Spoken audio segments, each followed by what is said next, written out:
Hello and welcome to another edition of the world famous Hellraiser Blog with me, the lovable larrikin, Mickey Elliott. Okay, so it's been a good week in boxing. Good week for Hellraiser particularly. We had Mark McRae out on the Saturday night boxing Ryan Taylor. Ryan Taylor actually had Floyd Moore boxing before. Ryan Taylor got a decent record.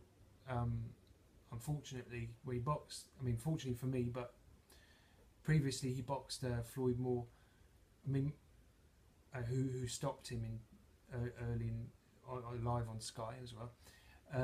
Mark McRae punches, I would say, probably harder than Floyd Moore, so I had to fancy this fight for him. And I mean, we talked exactly the same tactics as Floyd had. Before just try it to start with. We'd start the same thing. Try that again, and it worked. You know, he drew Taylor onto a beautiful shot, dropped him twice in the first round, stopped him in the second.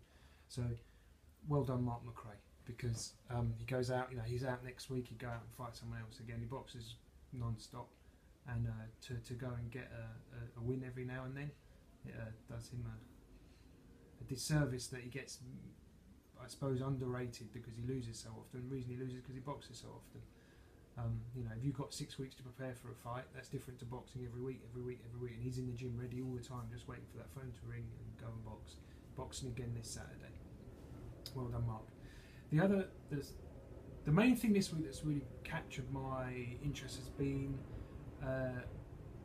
Bob Arum suing Al Heyman in America, claiming that Heyman has breached the Ali Act, which governs boxing in the US, and that it's not his practices are anti-competition, and it's not fair, and it's forming a monopoly.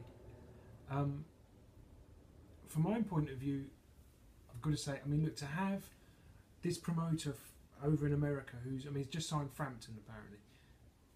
He's signed Frampton, so to know that there's another manager out there, another promoter out there, who's funded by a hedge fund and who's willing to outbid anybody. He wants a fighter, he'll outbid.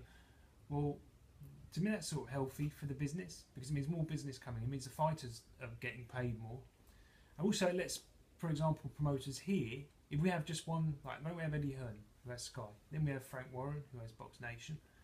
But the more promoters there are who can put big money in, the more money that the fighter's going to earn, because they will have to compete with each other. And the promoters here who would like to sort of maybe say, that's your purse, take it or leave it, well, they can't do that because there'd be more money coming from somewhere else. So I'm pretty much in favour of what he's doing.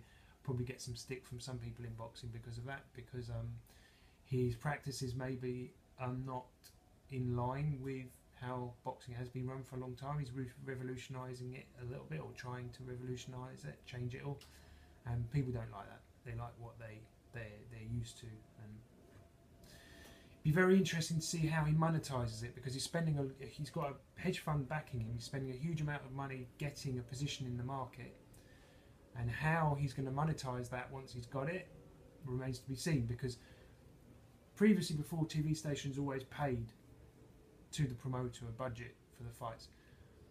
Then it became pretty much the norm in many places for they air your fight, but they won't give you any money. You have to go and get your own sponsorship, and that's what funds your event. That's how you pay your purses and the venue hire, insurance and ring hire and everything else.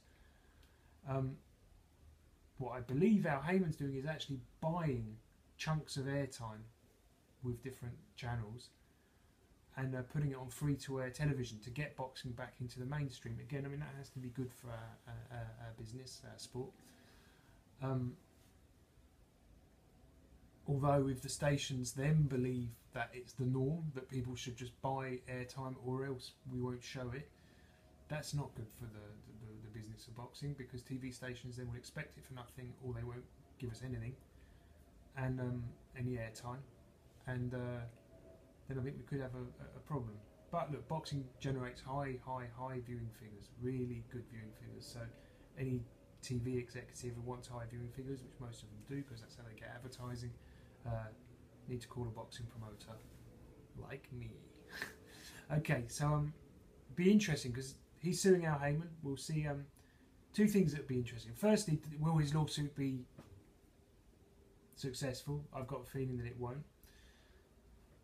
I haven't got an inside track, which is a guess. Secondly, how Al Heyman monetizes it. I mean, I'm presuming at some stage it will go to pay-per-view with the fighters whose profiles he's built up on free-to-air TV. But if people are used to getting something for nothing, will they then go and pay out to watch that same sport, the same form of entertainment? I don't know. We'll have to see. That's what's interesting about it for me. Coming up, we've got July the 18th. We have a show, Glory Days, at York Hall. My first show at York Hall for a couple of years now. Been running at the Camden Centre lately, but we recently, with the gym in Limehouse Marina that we now got, obviously, makes more sense to run in East London. So we're back at York Hall, and I'm glad to be back. Isn't it? Like Camden, love York Hall. The best boxing venue. Really glad to be back there. We booked a load of dates. We've got like one show a month there, and it's going to be really good to be back there. Top of the bill, we've got on July the 18th, Elliot Matthews in a repeat. When he first boxed for the title, he beat Gary Baldwin. Without doubt, the best fight I've ever put on. It was Boxing News' Small Hall Fight of the Year. Really good fight. Had everything. Knockdowns, blood everywhere. Crowd. One of the rare occasions where you see the neutrals getting heavily involved. They either wanted one guy or the other to win. They all stayed to the end of the fight. It was right at the end of the evening. Got standing ovation for probably a minute at the end of it, both of them, because I just not seen a fight like that for a long while before or since. I mean, they just really went for it, and it was a great fight. We got the repeat of it as our top of the bill on July the 18th. So I'm really looking forward to that. I would favour Elliot to win again. I'm slightly biased because I manage Elliot, but that's what I'm sort of thinking. And then the 2 days after that show, I go on my holidays. I get back from my holidays, then I go immediately to Las Vegas with Daryl Williams for 2 weeks of sparring. Daryl will be boxing on July the 18th, and got some big plans for him coming up. One fight I'm working on at the moment will be a massive small wall fight for him, and we'll put him right up there on the verge of a big title shot. Okay, well, I think that's all for now on the Hellraiser blog. It's been wonderful speaking to you, and I will see you soon. Take care, guys. Thanks for watching. Speak soon. Bye bye.